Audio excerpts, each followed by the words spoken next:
I just want to make a couple comments as I move into the mayor's position for 1 year. This is an honor that I don't take lightly. The success of Yuba City is based on the continuity of leadership. I see what has happened in the past and what I've received from other mayors, the friendship, the mentoring, and the continued support that I receive, and I think everyone else on the council receives, is remarkable. The goals that they made years ago are carried through today. We need to honor our past and look forward to our future.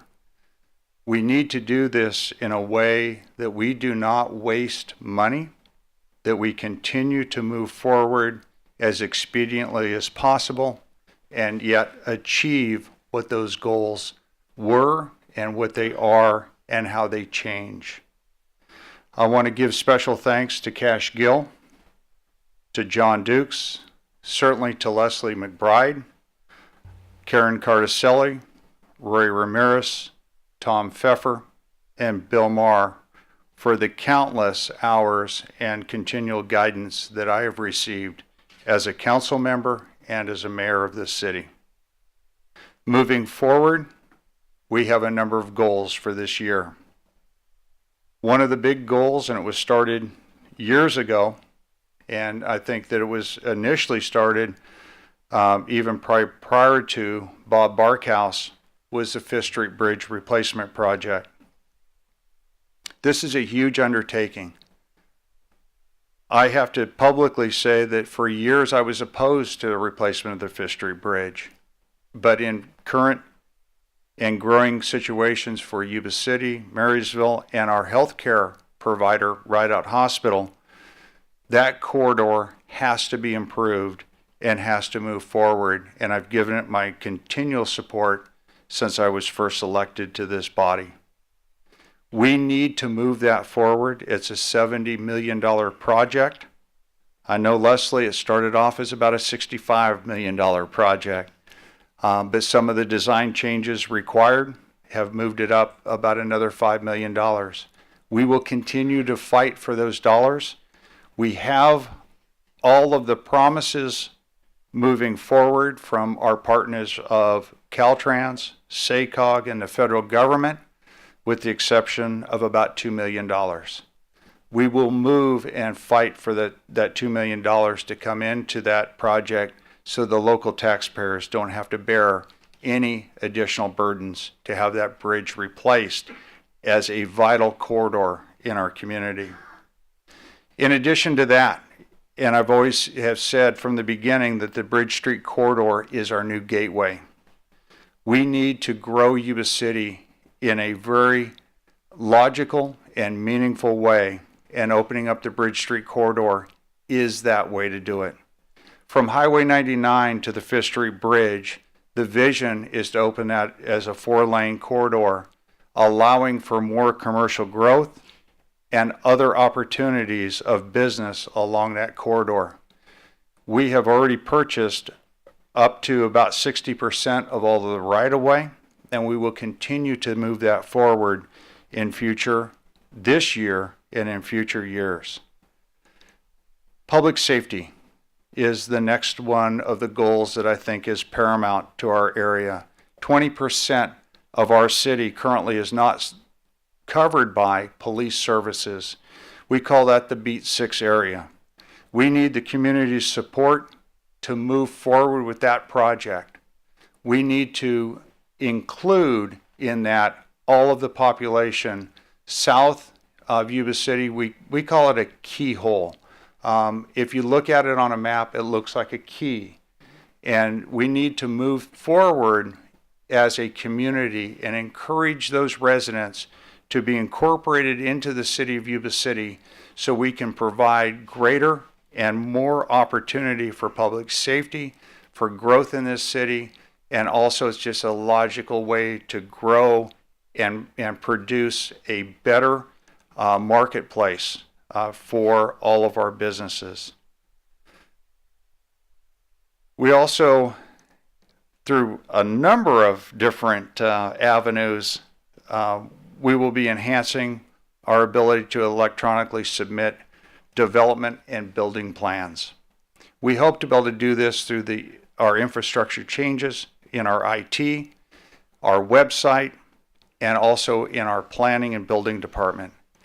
I believe it's one of those logical things that we can do here to improve our customer service to those that we serve, that will help grow this city in the future.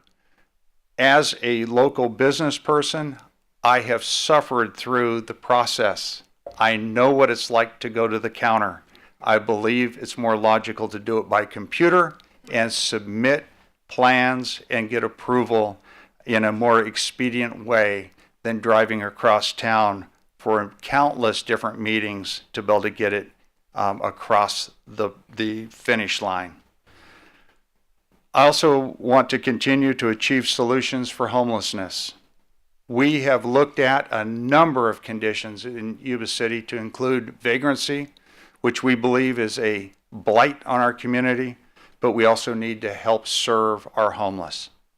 This needs to be done in a way not only through our the non-governmental agencies, to include churches, but as government, we need to look at everything that we can do to provide a safe haven for those that are less fortunate than us, and be able to provide for them at least a safety net that we can help get them back onto their feet and move them into a more productive lifestyle.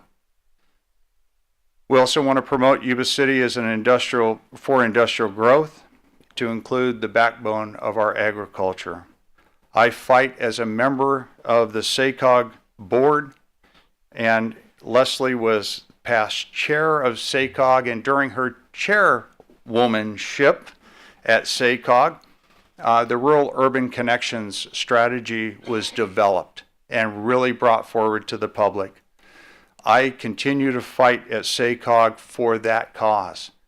Oftentimes we get lost in the larger urban developments that go on. We need our rural community to have a voice, and I will continue to strive to be that voice, but also to be able to enhance what our agricultural opportunities are here and what that means to our local economy, which is billions of dollars. We need to embrace that. None of this will be an easy task, but we are blessed with one of the most talented staff in our region. I hear stories abroad. I serve on regional boards. I know what staff problems can sound like. We don't have those in Yuba City. We are very proud of the staff that we have here and the service that is provided to our community. Even the baseline employees of this city serve at the highest level. We need to embrace their talent. We need to allow them to continue to serve in a way that all of these tasks that I've mentioned are able to be accomplished in a short period of time.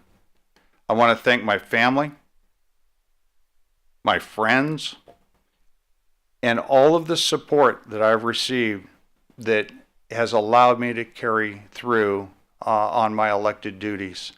I don't take these lightly. And I also thank my wife, who continues to be a large supporter, and I'm a confidant in which I can talk about a number of these items and kind of try to reach a consensus of what is really needed for our community. That is all of my comments. I think we have achieved our goal nearly of doing this in less than half an hour. And I would invite all of you to come and join us at the Millennium Center and at least do a walk-through view, and we have a reception over at Millennium Kart Racing. When you arrive there, it's on Spiva Avenue. Look to go east past the Hands of Hope facility. There's a portico. You can park on the street.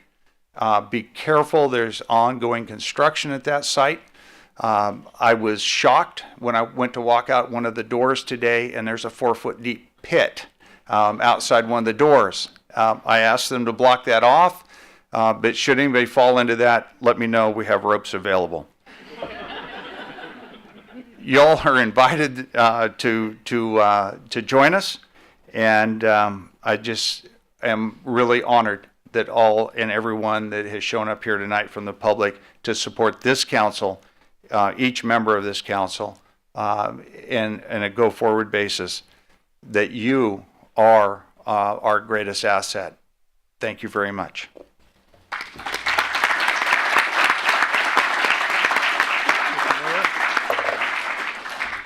And with no further comments, there are gifts up here for each of the council members to go forward into our community, and I do believe that they are shirts of some sort. The colors may vary. I have no idea at this point. So, but Stan, if yours is pink, I'll trade with you. With that, meeting's adjourned. Let's head over to the Millennium Center. Congratulations, sir.